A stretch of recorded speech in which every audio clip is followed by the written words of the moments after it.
to share my screen. So bear with me for a second.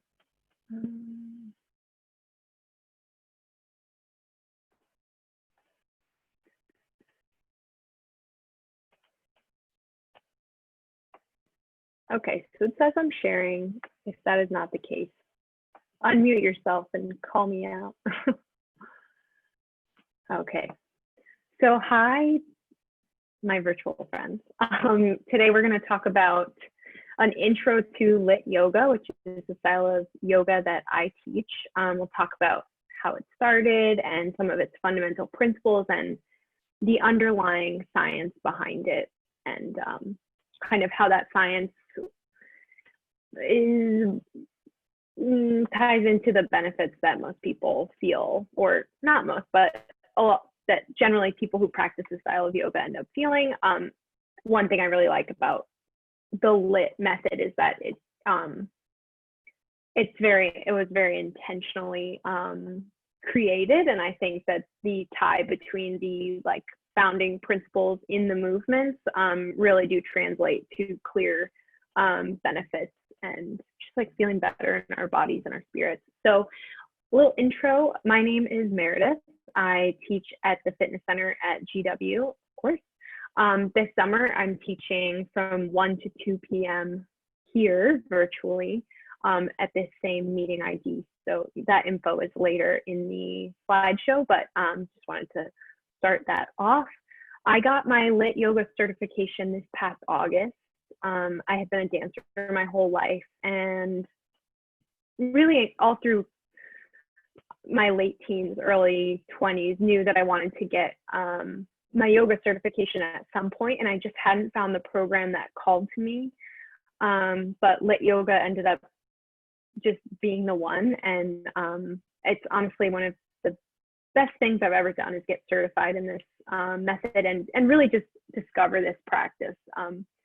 It's helped me in my body a lot. So I hope, in sharing this stuff with you, that you guys feel really empowered in your bodies, and like you are learning more about your kind of physical being in a way that allows you to leverage that information in your everyday life. So hopefully things spoken about in class or some of these principles you can carry with you every single day. That being said, if you want my email, my Instagram, if you ever want to chat, have a question, here's my info, and I can post this up again at the end. So this is our first slide. LYT Yoga, it stands for Lara's Yoga Training, and it was developed by this woman you see here, Lara Hyman. I can also give you her social media and contact info. So Lara was a physical therapist, and she specialized in neurodevelopmental physical therapy, so often working with people who had had brain injuries or strokes, essentially really working with the pathway from the brain to the muscles, which is, the nervous system.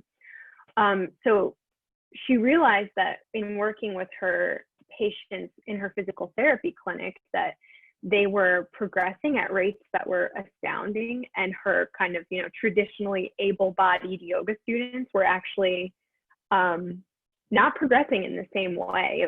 There seemed to be a lot of plateauing action in a lot of people's practices, and she kind of put her therapist hat on and started questioning why that was. And so out of this kind of analysis came LYT Yoga. It integrates functional movement and principles from physical therapy with a vinyasa style flow. So sun salutations, you do a lot of the familiar poses for people who, have a physical practice in yoga, but they're often cued a little bit differently. And the class is structured to optimize something we call brain mapping, and we'll talk more about that later in the presentation. We're also going to talk about the concept of energy leaking, and that generally more core is always the answer. That's kind of a LYT joke that we all have. when people say, I'm struggling with this pose, you can 9 times out of 10 go, oh, you probably need more core before you even look at what's going on.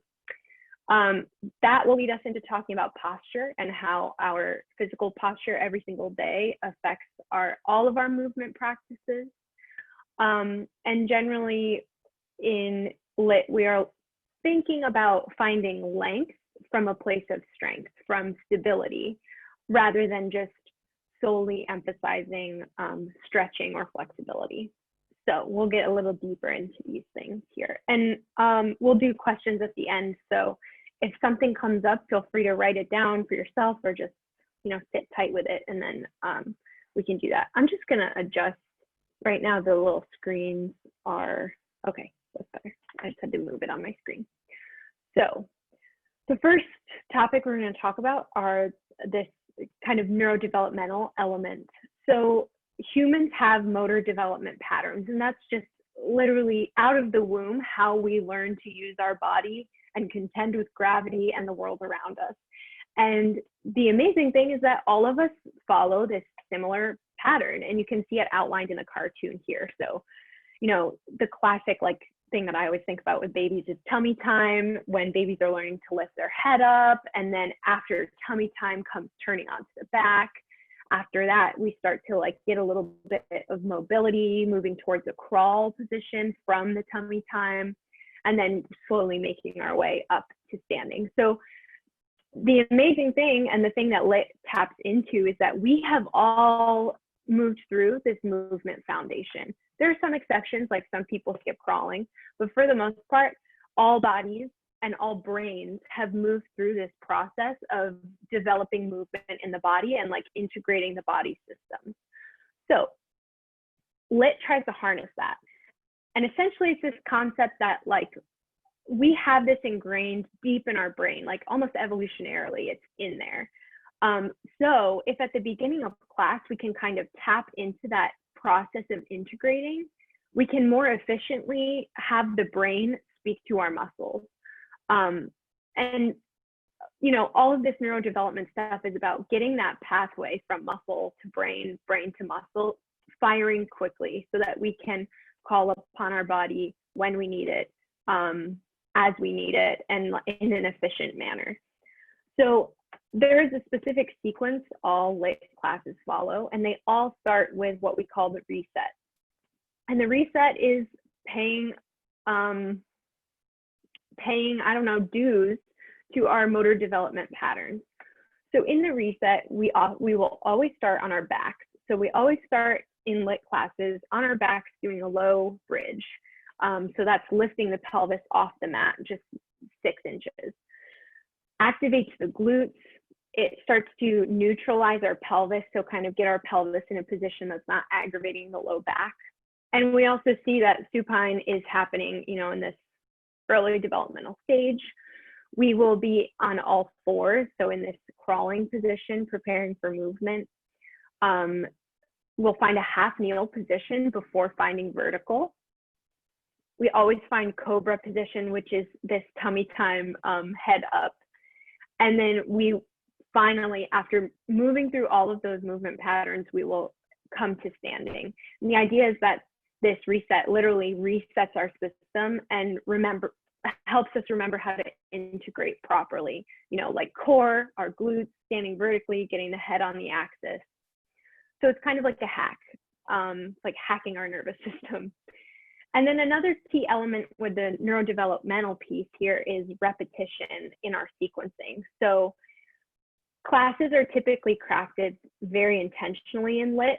And the idea is that we want to repeat the same movements multiple times throughout the class. And that's almost like sealing them into your body and your brain. Every time we practice a pathway, like if your head starts signaling like move your right arm, that nerve's going to activate and move. And the more we do that, the faster that firing happens, the faster and more efficiently we actually get the movement happening. So that doesn't mean that throughout the whole class, you're just doing the same 5 poses over and over. I would not be able to handle that. I don't think anyone else would. Well, some people might, but The idea is that we start with this reset, we introduce some new movements, and then at the end, we return to those movements either as they were or with a slightly more complex layer as an option. So it's like the idea that we almost set the stage for these movements and then we seal them in at the end by repeating them again. And again, that's to solidify this brain mapping, as they call it. So that's kind of the idea, you know, how the neuro stuff from physical therapy comes in.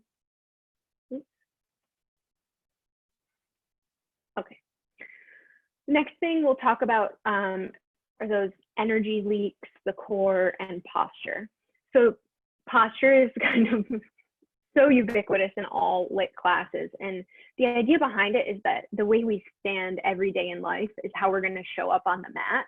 And if we have any bad habits or suboptimal habits in our posture, it's going to be exacerbated when we then try to move different parts of our body. So the best analogy, Laura says this all the time, is when you have optimal posture, you're starting the race at the starting line. But if you know, I don't say you in a forceful way, like the general you, if people are standing in deviant ways, you know, slumping, or there's something off from where their skeleton naturally should be, that's like pushing them 6 feet behind the starting line.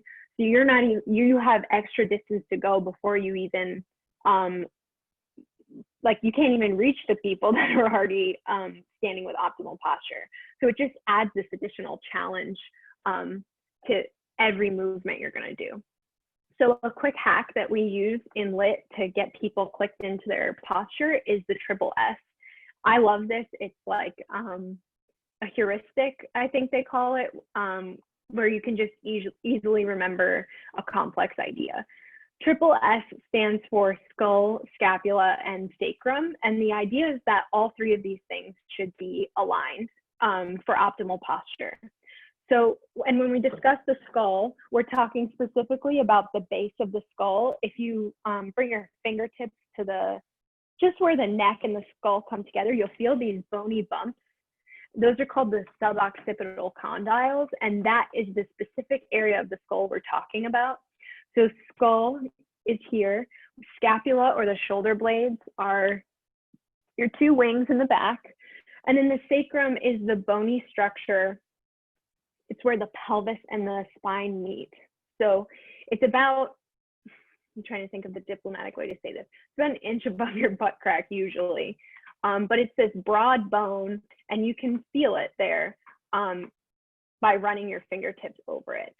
So the idea is that we have skull in line with the sacrum, with the scapula, and the scapula and the skull aligned with the sacrum. A really helpful way to check in with that is to use a wall. So trying to feel all three of those bony structures on a wall will give you a sense of where you should be. And then throughout the day, if you can just remember, oh, triple S, you can kind of, everyone in my life always laughs at me because throughout the day, I'm just always like, oh, right, I have to pay attention to those things, especially now while we're all at home. So again, we talked a little bit about those deviations from this optimal posture. And in LYT, we often are saying that those are energy leaks. So this is an example of me. This was when I entered the LYT training, and this was 3 weeks later at the end. So you can see here, when you look at like my sacrum's here, my scapula here, a bit forward, and then my skull way forward. And you can see that I kind of have this energy leaking forward out of my front body. It's like I'm giving a lot forward and it's not, there's no return of that energy. It's just lost. Whereas if you're standing in this stacked position, and I'm not saying that this is a perfect posture, but I think it's better than when it started. When things are stacked, there's no loss of any energy. It just continues to build on each other and then go back down into the ground and then reverberate back up through the structure. Whereas if there's a part that's sloping, some of that energy is always lost in that direction. So that's why we talk about this concept of leaking, because then that would show up in something like a plank. when there's a little bit more demand on the muscles and there's more to contend with, gravity is hitting us in a different way, it's so much harder to hold on to those spots that we have tendencies to like leak our energy.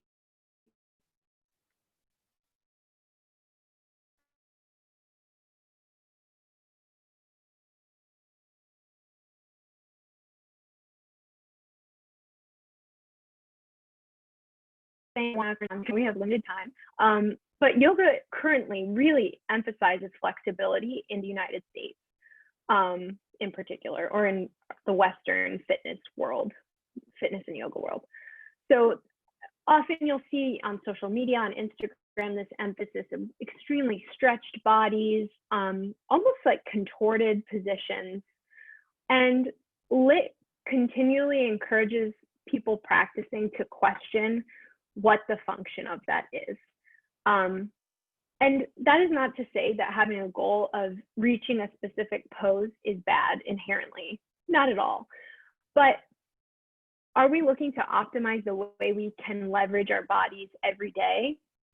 If so, why do we need to be able to touch our head to our butts, which is not what the spine was designed to do?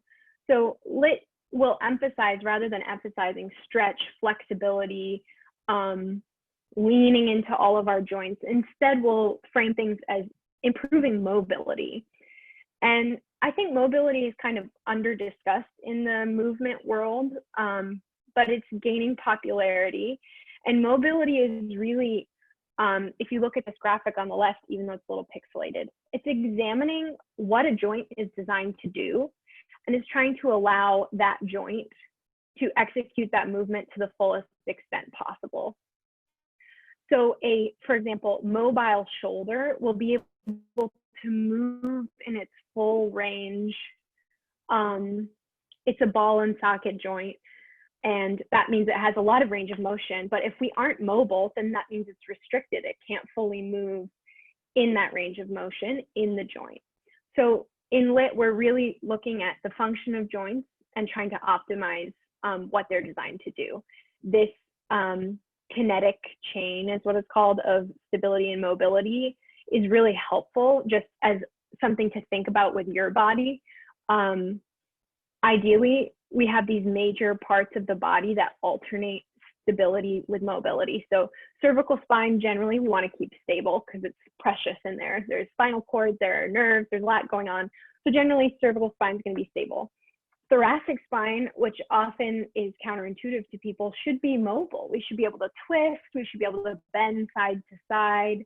There's lots of activity that can happen there. Whereas the lumbar spine, in theory, should remain stable.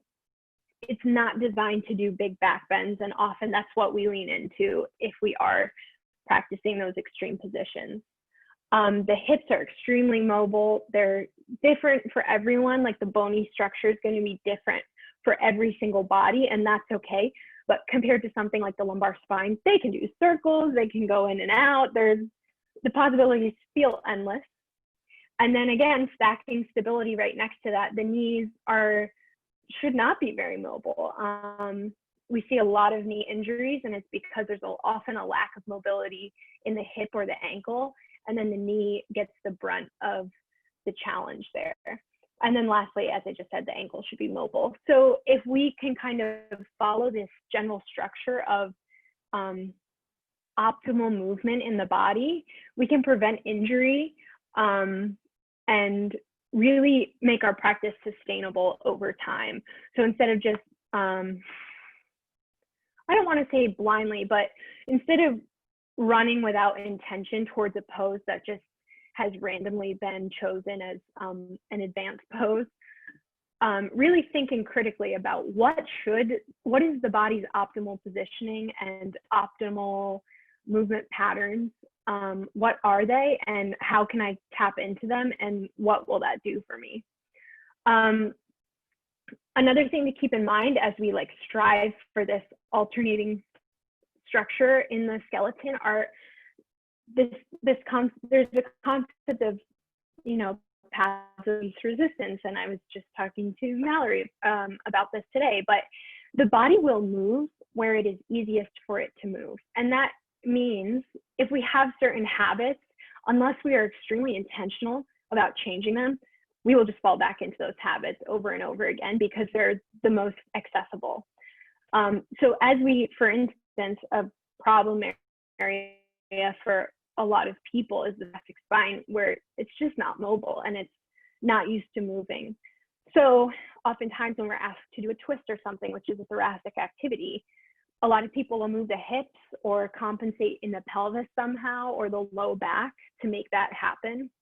And if you continue just doing that over and over again, there will be no change in the body. There's no increase in efficiency. There's no change in the brain mapping or that pathway, cueing the right muscles to work.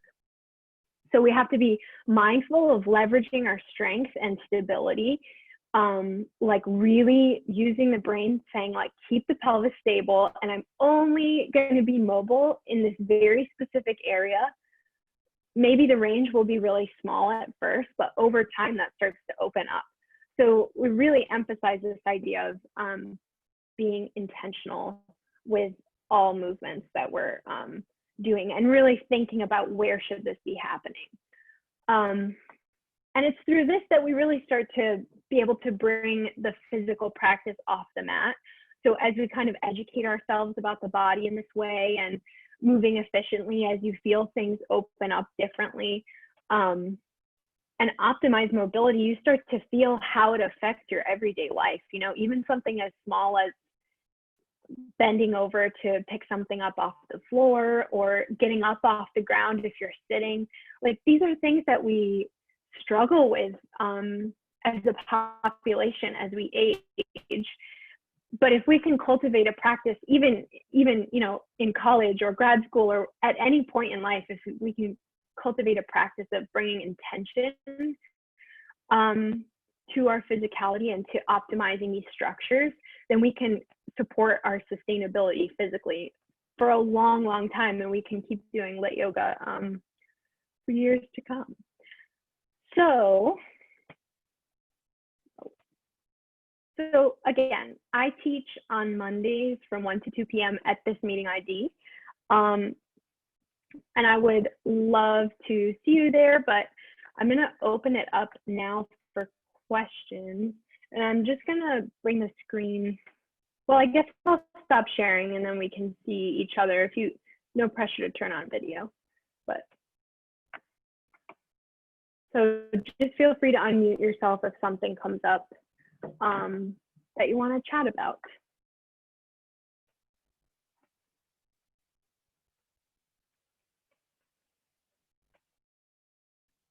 Well, I can start with a question. Okay.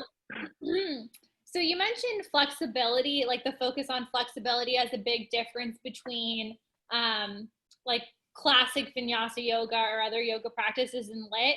What are some other big differences that stick out to you between LYT yoga and the other types of yoga that you've tried?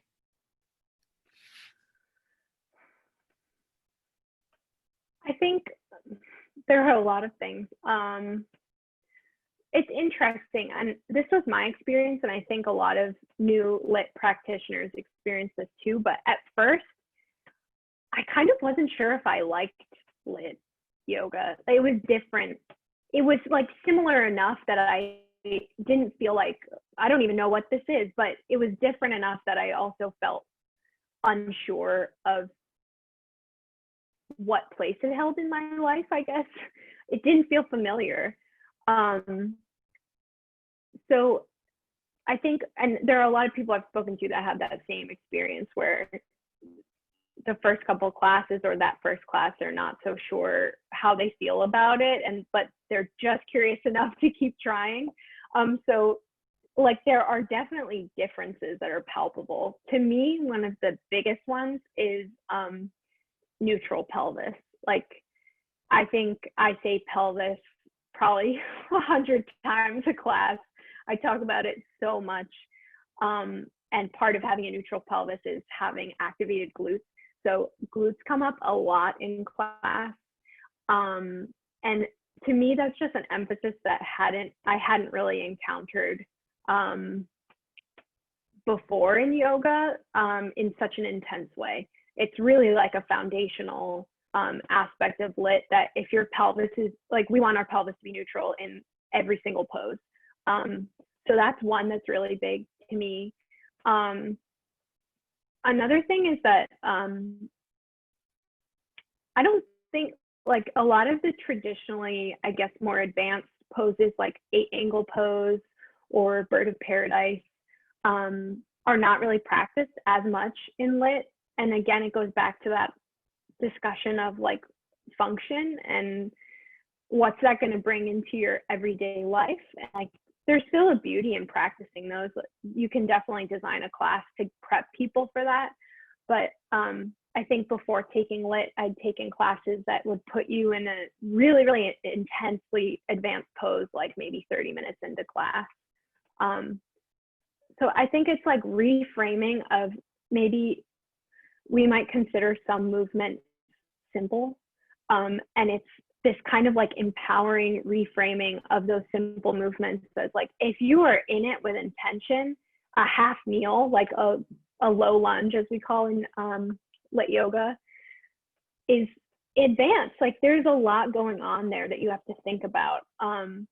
And so I think that kind of intensity of bringing the mind into even simple moments, you know, of course, all yoga is trying to bridge body and mind, of course, but it's a different type of intention in my experience. So that's what I would say. I'm curious to know, I know you are a LYT person, so what do you think? Or what are some things that come up for you that are different? I think that LYT yoga talks a lot more about like the functionality of movement, as you say, but also the functionality of muscles and kind of like what is working and what should be engaged at a certain time. Like, I even think about in my old like yoga days, it was like to do a bridge was not a glute exercise. Like, it was your lower back was supposed to be engaged. Yeah. And I remember taking, like, when you did your first audition for me and you're like in your low lunge, like put your knee right under your hip. And I was like, no, my knee is supposed to be back. And then the more you explain it and hear like, oh, okay, like I'm supposed to have my neutral pelvis, my glutes. And I mean, we run occasionally, and I've realized like the functionality of the things that you learn in LYT, I can apply a lot more to my day-to-day life than I felt like I could before. I was also going to say another thing that I love about LYT is, and I don't mean this in a weird way, but you touch your body a lot in LYT, and it just, I had never done that before in any format, but like my hands are always on my pelvic points, or like I'm feeling my deltoid, or like I'm always just trying to touch something to see where my body is. And I had never had that level of body awareness before now. And I think that's something really important. Yeah, I'm actually really glad you brought that up, because that is something also that comes directly out of the neurodevelopmental work with stroke patients. Often, like people who have lost mobility, maybe on one side of their body, part of the strategy, and I'm not a physical therapist, this is from Laura, so I don't want to oversell my expertise, but part of the strategy is using tactile cues. So like a physical therapist will come and touch a muscle, and by physically touching the muscle, you actually spark a reverse, thanks for coming, that's okay. You spark a reverse, you reverse the pathway. So it's like you wake the nerve up from the end rather than from the brain, and that helps the brain become more active.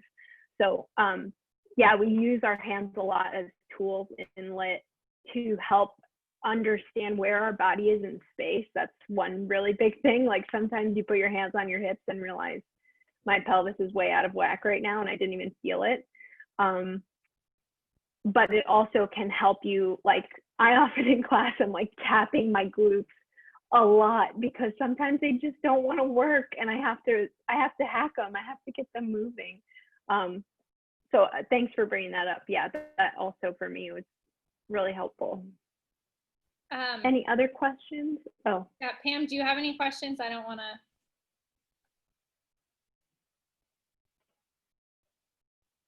to. Well, my other question was just, I mean, this will be on our YouTube channel. So for those people who are either, you know, have never tried yoga or have done a ton of yoga and they're very used to a different kind, what are some things that you would tell them about LYT to prepare them before they took a class? So, you know how you mentioned that when you took your first class, you're like, what is this? So what would you have said to yourself before you took your first class? It's such a good question. First of all, and I wish I had said this earlier during the slideshow, but this is in no means a value judgment on other types of yoga at all. Like, you know, there are things that maybe in LYT we would tell you not to do that in other styles they tell you to do. And, you know, maybe from kind of a anatomical or physical therapy perspective, like there's a reason we don't advise that, but that not all people are always going to yoga for like perfect body alignment. There's an intense spiritual element. Breath work is a huge part of it. And there are so many types of yoga that serve so many different purposes. So just kind of a disclaimer, I'm not saying blanket, this is the best, only do this style. If you don't like this, you know, you don't like yoga. But I think to prepare, there's like a richness to LYT that kind of comes as you do it. So I would suggest just taking in what you can in your first class, let go of what you can't take in, and be gentle with that process of slowly accumulating knowledge about your own body. And I also would emphasize that, you know, 1 hour on the mat is 1 hour out of 24. So if in the other 23 hours, some of these principles aren't being thought about, it might not hit in the same way. So I would also say, like, really think about how some of the ideas could be brought into your everyday life and see if that has an effect on how you feel in your body, and pay attention to how you feel after class. Like, listen to yourself. If it didn't feel good, then that's fine, and it doesn't have to be for you. But if it felt good, then maybe follow that curiosity and know that there are opportunities to continue expanding that feeling. Oh, cool, Pam. Well, thanks for joining and yeah, trying to, or, you know, making a leap to learn more. I think LYT is a really helpful place to start. It's a different style of yoga. If you jump to other styles of yoga, it might be a bit of a shock, but I think there are some like clear through lines in all classes that over time really start to solidify the principles we're talking about every class. That would be what I would say. All right, well, if there aren't any other questions, we can end it here. And I put out my contact info, so if people do have questions, feel free to reach out to me in any of those formats. I'm going to stop recording now, and thanks for tuning in.